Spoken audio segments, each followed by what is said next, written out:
오늘 이 시간에는요, 복음에 담겨 있는 하나님의 뜻이라는 제목으로 말씀을 증거하겠습니다.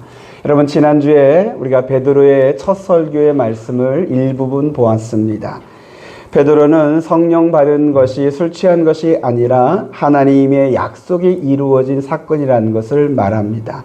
그러면서 성령이 임한 것은 이제 이 시대가 종말의 시대가 되었다는 것, 종말의 시대에는 하나님의 심판이 임한다는 것을 선포하고 이 심판에서 구원받을 길은 주의 이름을 부르는 것이라고 선포합니다. 그러면서 우리가 구원받을 수 있는, 우리가 불러야 할 그 이름을 하나님께서 우리에게 주셨는데 그 이름이 바로 예수 그리스도입니다.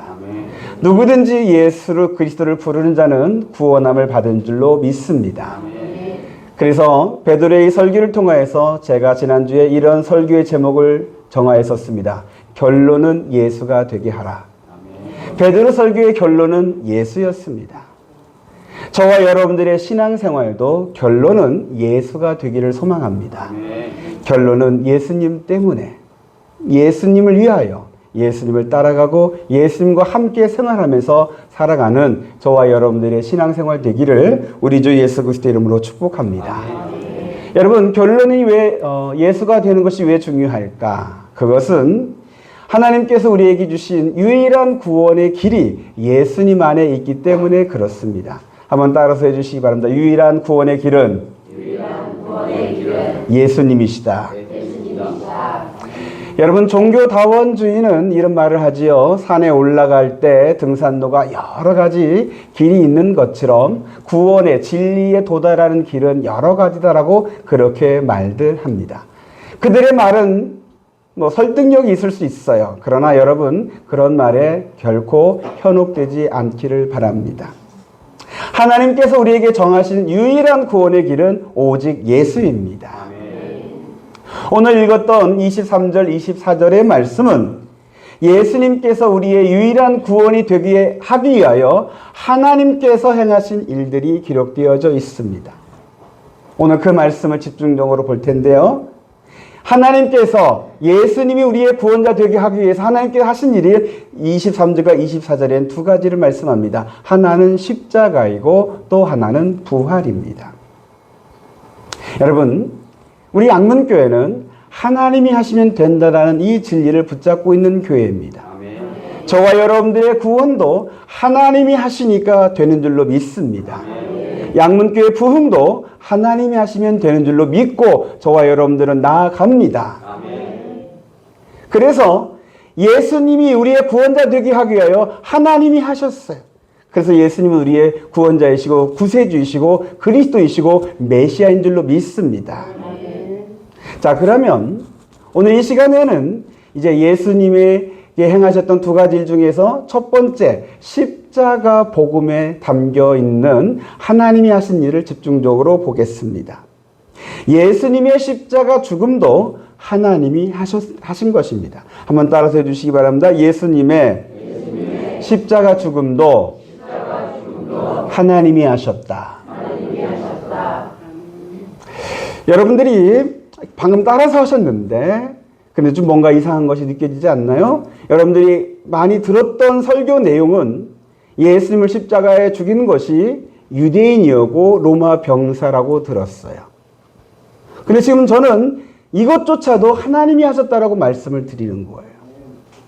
아니, 지금 성경에 기록된 내용을 보면 유대인이었고 로마 병사들이었는데 왜 이것을 하나님이 하셨다라고 말하는 것일까? 지금 베드로는 지금 23절에 이것조차도 하나님이 하셨다고 말을 합니다. 23절을 보겠습니다. 자, 23절이요. 시작. 그가 하나님께서 정하신 뜻과 미리 아신 대로 내준 바 되었거늘 너희가 법 없는 자들의 손을 빌려 못 박아 죽였으나. 자, 예수님께서 십자가에 죽으시는 것이 하나님께서 미리 정하신 뜻이래요.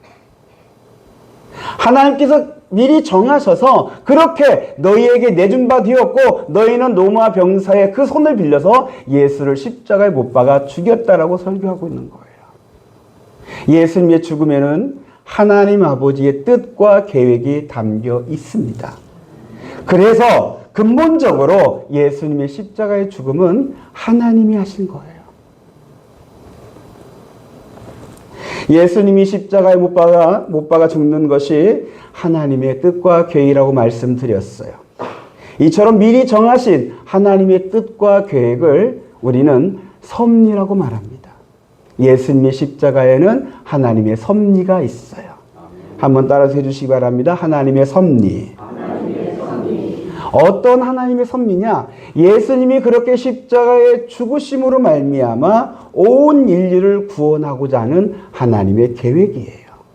예수님을 통하여 누구든지 구원하시고자 하시는 하나님의 이 뜻과 계획이 예수님의 죽음에 담겨 있습니다. 그래서 여러분, 우리가 예수를 믿으면, 우리가 복음을 통해서 예수를 믿게 되면 이 복음 속에 담겨 있는 하나님의 뜻, 하나님의 섭리조차도 우리가 믿게 돼요. 그래서 더 나아가서 내 인생에도 하나님의 뜻과 계획이 있다고 믿어요. 성도 여러분, 여러분의 인생에도 하나님의 뜻과 계획이 있음을 믿으시기를 바랍니다. 그래서 이 믿음 있는 사람은 살아가면서 고난을 당해도 실패를 경험해도 여기에도 이조차도 하나님의 뜻이 있다고 믿어요. 그래서 쉽게 좌절하거나 절망하지 않고 인내하고, 그리고 그 속에 담겨있는 하나님의 뜻을 찾기 위하여 더 깊게 더 간절히 기도의 세계로 들어가게 되죠. 그리고 반대로 살면서 하나님이 주신 그 은혜와 복을 통하여서 내가 작은 성공을 거두어요. 근데 이 성공에 세상 사람들은 자기 자랑을 하고 교만하는데 예수 믿는 사람들은 그러지 않아요. 이 작은 성공에도 하나님의 뜻이 있다고 믿어요. 하나님께서 이걸 나에게 왜 주셨을까? 이 복을 왜 주셨을까?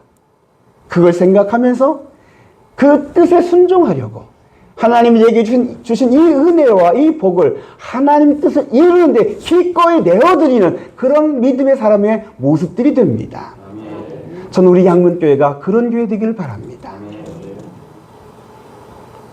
예수 그리스도 안에서 내 인생에 우리 양문교회에 담아놓으신 하나님의 뜻을 찾고 그 뜻에 순종하고 그 뜻을 이루어가는 저와 여러분 다 되시기를 우리 주 예수 그리스도의 이름으로 축복합니다.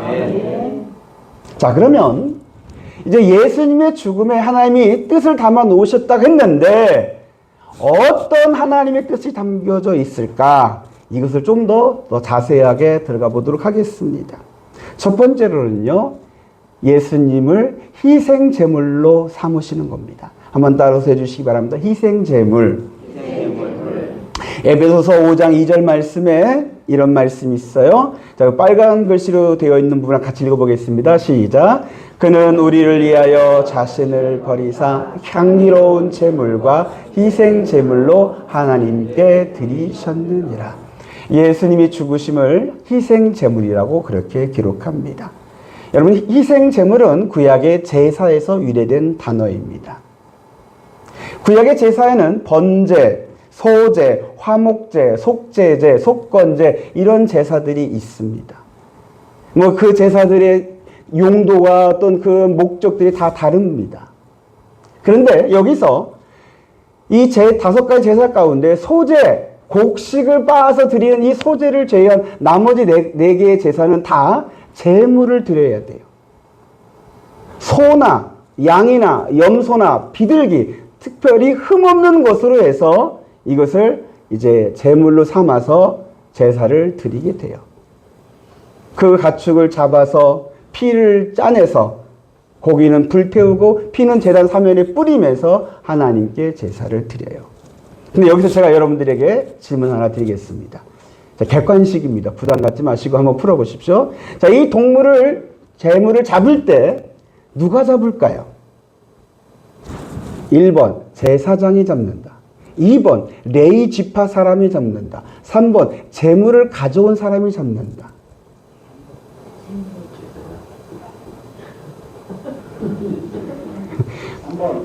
그래서 이렇게 대답해야지 여러분 손 안 들어요. 제가 방금 여러분 손 들으려고 할 뻔했는데 저렇게 대답해 주셔서 감사합니다. 제물을 가져온 사람이 제물을 잡습니다. 친히 제물을 가져온 사람은 자기가 가져온 그 동물의 머리에 자기 손을 안수합니다. 그것은 자기의 죄를 이 제물에 전가시키는 그러한 행위입니다. 하나님께서 우리의 죄를 예수님께 담당시키셨다는 이 말씀처럼 자신의 죄를 제물에 전가시켜요.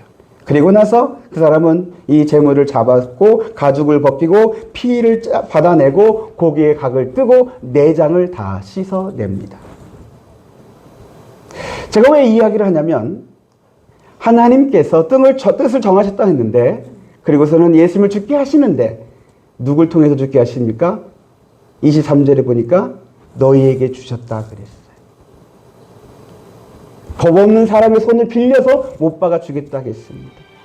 다시 말해서 하나님께서는 예수님이 희생 제물처럼 제사에 드리는 그 제물처럼 용서받아야 할 그 사람들의 손을 통하여서 죽게 하신 겁니다. 그래서 예수님은 지금 그 제사의 제물이 되게 하신 거예요. 속죄 제사의 제물이 되게 하셔서 그 예수 그리스도의 제물을 통하여서 저와 여러분들의 죄를 사하시고 우리와 화해하시고 우리를 화목하게 하시고 하나님의 자녀로 품으시는 이 구원을 베풀어 주십니다. 여러분, 지금 우리가 예배를 드리고 있어요. 오늘 우리 이 예배에는요, 구약의 번제, 소제, 화목제, 속건제, 속죄제 이 모든 제사의 요소가 다 담겨져 있어요. 여러분 예배 드리면서 하나님께 감사하죠? 하나님을 기뻐하죠? 여러분 또 회개하면서 하나님의 용서함을 구하죠? 이 모든 게 그 구약의 제사가 다 담겨 있어요. 그런데 우리는 예배를 드릴 때 더 이상 제물을 잡진 않아요. 지금 우리 예배는 겉으로 보기에는 피가 없는 제사처럼 보일지 몰라요. 그러나 성경에서 피 없는 제사는 하나님이 받으시지 않으셔요. 반드시 피가 있어야 돼요. 지금 우리는 아무 피도 없는데요. 내 피를 좀 짜야 할까요? 아닙니다. 여러분의 피는 효험 없습니다. 진짜 우리가 의지할 피는 예수의 피입니다. 근데 우리는 왜 다시 예수님의 피를 어떻게 안 합니까? 어떤 그런 외적인 형식이 아니라 예수 그리스도가 우리의 영원한 희생 제물이 되어 주셨습니다. 그래서 우리에겐 더 이상 다른 희생 제물이 필요치 않고 하나님께 지금 예배로 은혜의 자리로 나아갈 수 있게 된 줄로 믿습니다. 그래서 우리가 예배를 드릴 때 반드시 예수 이름 의지해야 합니다. 예수 보혈 의지해야 합니다. 그래야 우리 예배를 하나님이 받으시는 거예요. 저와 여러분들의 예배에서 가장 기본적인 자세는 예수가 계셔야 돼요. 영원한 속죄 제물이신 예수님이 우리 양문교회에 희생 제물로 계셔서 예수 그리스도를 통하여서 예수 그리스도를 의지하여서 하나님께 영광을 올려드리는 우리 양문교 예배가 되기를 소망합니다. 이런 우리 양문교 예배를 하나님이 기뻐 받으실 줄 믿습니다. 근데 여러분, 속죄 제물은 다시 말해서 예수님의 이 십자가의 죽음을 상징해요. 하나님께서 이렇게 정하시고 이 속죄 제물을 희생 제물을 통하여서 우리를 구원하셔요. 그런데 세상 사람들이 속죄 제물이란 말을 쓰기도 해요. 근데 세상 사람들이 쓰는 그 말은 조금 안 좋을 때 쓸 때가 좀 있더라고요. 누군가를 희생 제물로 삼았다고. 누군가 희생 제물 삼았다는 말은 뭐예요?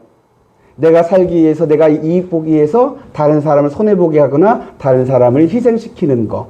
이것을 그 사람을 희생제물 삼았다라는 말로 써요. 여러분, 우리 그리스도인은 결코 다른 사람을 내가 살기 위하여, 내가 이익 보기 위하여 다른 사람을 희생제물 삼는 그런 모습, 그런 짓은 하지 않게 되기를 바랍니다. 그것은 다른 사람을 희생제물 삼는 것은 내가 유대인 짓 하는 거예요. 예수님을 희생제물 삼았던 그 유대인 짓을 내가 다시 하는 거예요. 그러지 마십시오. 그리고 이 희생제물을 통하여서 우리가 예수님 닮을 수 있는 그 길을 하나 말씀을 드리면, 어떤 기회가 왔을 때, 어떤 감동이 있을 때 여러분이 기꺼이 스스로 희생제물이 되보려 해보시기 바랍니다. 여러분들이 기꺼이 스스로 손해보시고 여러분들이 스스로를 내려놓으시고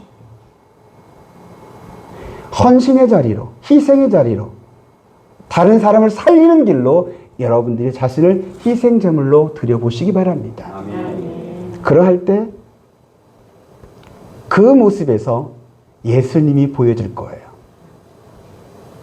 여러분, 손해 안 보려고 하는 사람에게는 결코 예수님이 보여지지가 않아요. 자신을 절대 희생하지 않려는 그런 사람에게는 예수님이 보여지질 않아요. 그러나 헌신하고 희생하고자, 내가 희생제물이 되고자 하는 그 사람에게는 그의 얼굴이 어떻든, 사는 것이 어떻든 그걸 다 떠나서 그에게서 예수님이 보여집니다. 그게 복음의 증인이에요. 그리고 여러분, 그렇게 희생제물이 되신 그 사람을 하나님께서 십자가 뒤에 뭐가 있게 하셨어요? 부활이 있게 하셨어요.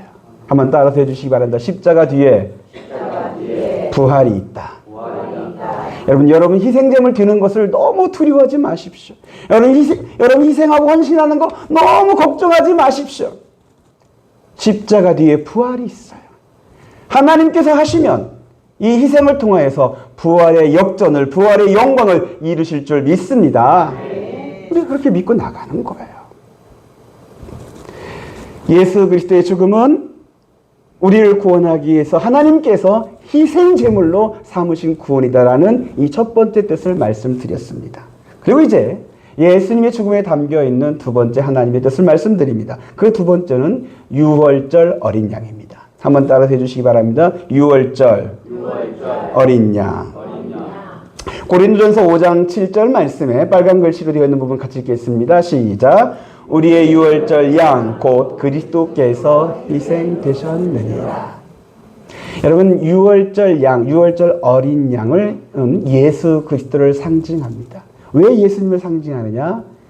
예수님이 유월절 어린 양처럼 죽으셨기 때문에 그랬습니다. 유월절 어린 양이라는 것은 출애굽기에 이스라엘 역사 가운데 하나님의 구원을 상징하는 사건 중에 하나입니다. 오늘 전병만 권사님이 대표 기도를 하셨어요. 근데 제가 전병만 권사님 이름 부를 때 깜짝 놀라더라고요. 자기가 기도인지 몰랐던 것 같아요. 근데 갑작스럽게 나와 기도하셨는데 가장 은혜롭게 기도하셨어요. 아마 여러분들이 권사님의 기도를 통해서 큰 은혜 받은 줄 믿습니다. 근데 여러분, 우리 권사님이 이스라엘 백성의 그 애굽의 430년의 그 종로로 돼서 하나님이 구이셨던 그 대목을 얘기하는데 오늘 저는 깜짝 놀랐어요. 오늘 내 설교를 보셨나? 아유, 미리 기도를 통해서 예비하시네. 하나님께서 하신 줄로 믿습니다. 여러분, 이스라엘 백성들이 애굽에서 종로됐죠? 430년입니다. 근데 거기서 구원받는데 그냥 구원받은 게 아니죠. 하나님께서 모세를 통해서 내 백성을 보내라고 말씀하게 하셨어요. 그러나 바로 왕은 완강해서 이스라엘 백성을 보내지 않죠. 그래서 하나님께서 모세를 통해서 10가지의 재앙을 내리시는데, 근데 10번째 재앙에서 애굽의 바로 왕이 항복을 합니다. 근데 그 10번째 재앙이 뭐냐면 애굽 땅에 있는 모든 생명의 첫째 장자는 다 죽는 재앙이었어요. 집에서 기르는 가축에서부터 높게는 애굽의 바로 왕의 장자까지 다 죽는 재앙이었어요. 그런데 그 땅에 이스라엘 백성도 살고 있어요. 마치 그리스도인이, 구원받은 그리스도인이 이 세상에 함께 살아가는 것처럼 하나님의 백성인 이스라엘이 애굽 땅에 같이 살고 있는 거예요. 그래서 하나님께서 이스라엘 백성에게 구원받을 길을 가르쳐 주시는데, 하나님이 정하신 날에 양을 잡아서 그 양의 피를 그 집의 문설주에 바르라고, 그 집의 그 대문에 바르라고 하나님께서 가르쳐 주셨어요.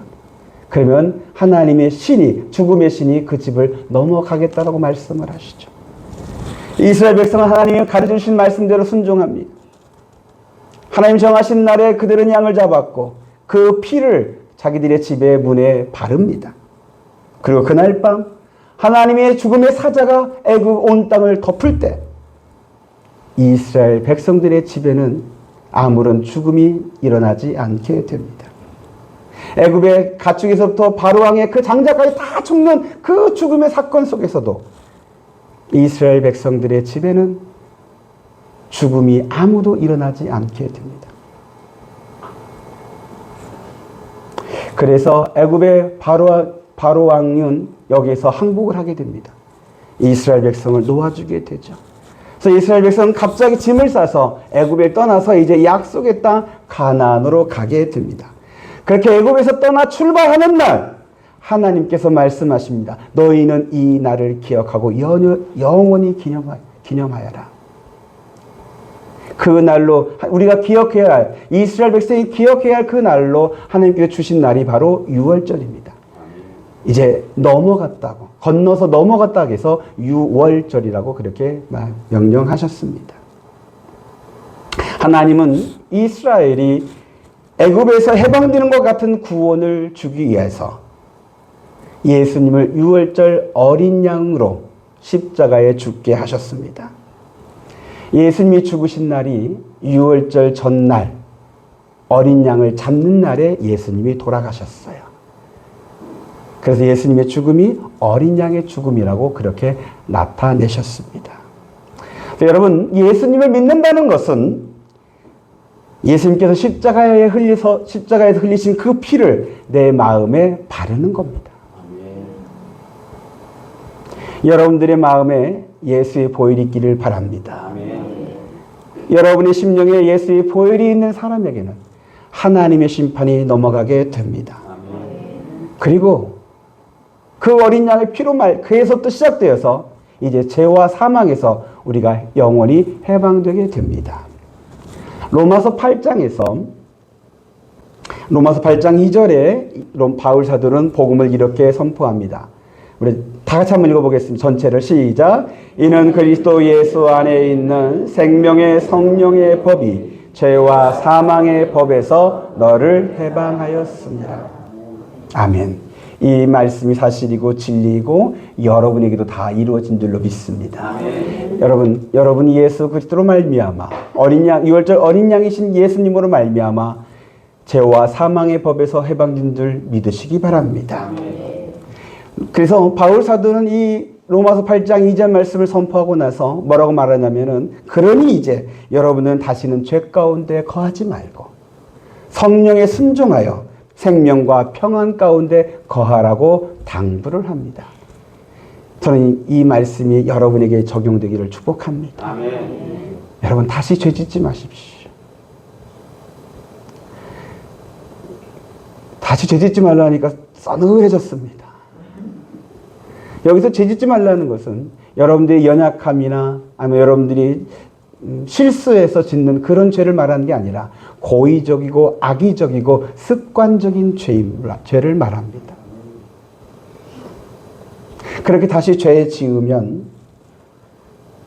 예수님을 다시 십자가에 못 박는 것과도 같고, 그리고 이스라엘 백성이 이제 약속의 땅 가나안을 향해 나아가는 이스라엘 백성이 광야 생활이 힘들다고 다시 애굽으로 돌아가려고 하는 그런 모습과도 같습니다. 오늘 전병범 권사가 저의 설교를 또 얘기를 했더라고요. 광야에서 다시 애굽으로 돌아가려는 그 이스라엘 백성들의 모습. 근데 우리들의 신앙에서 자꾸 그런 모습이 보일 때가 있어요. 하나님이 가나안을 향해서 저 천성을 향해서 나아가자 하시는데 우리 광야가 힘들다고 어렵다고 불평하고 불만하면서 옛날이 좋았다고, 그때가 좋았다고, 그때는 그래도 먹고 살기는 했는데 이렇게 힘들지 않았다고, 다시 애굽으로 돌아가고 싶다라고 하는 그런 사람들이 아직도 우리에게는 있을 수 있어요. 그래서 이 바울의 당부, 죄와 사망의 법에서 해방되었으니 애굽으로 돌아가려고 하지 말고 저 천성을 향해 앞으로 한 발 한 발 나아가라고 말씀합니다. 아멘. 여러분, 뒤돌아보거나 뒤로 물러서는 자 되지 마시고 믿음의 전진을 하는 저와 여러분 되시기를 바랍니다. 아멘.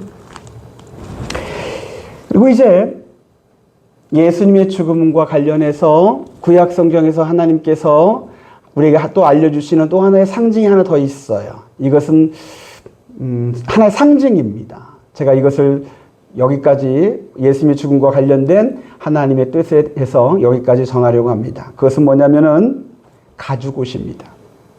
창세기 3장 21절에 이렇게 말씀을 하십니다. 창세기 3장 21절.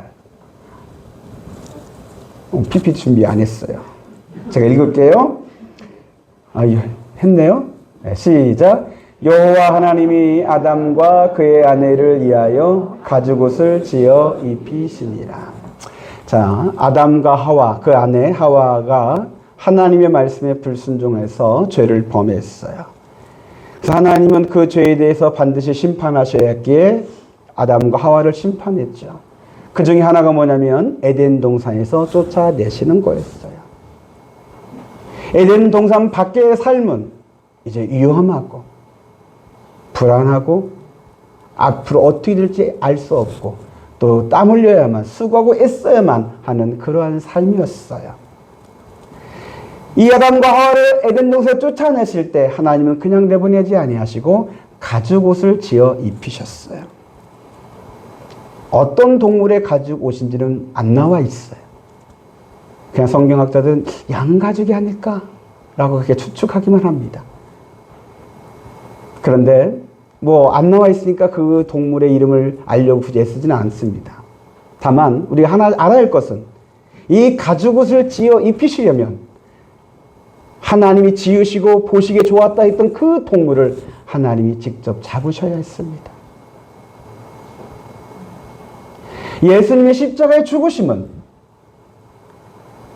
바로 이 가죽옷을 지어 입히시는 죽으심이었습니다.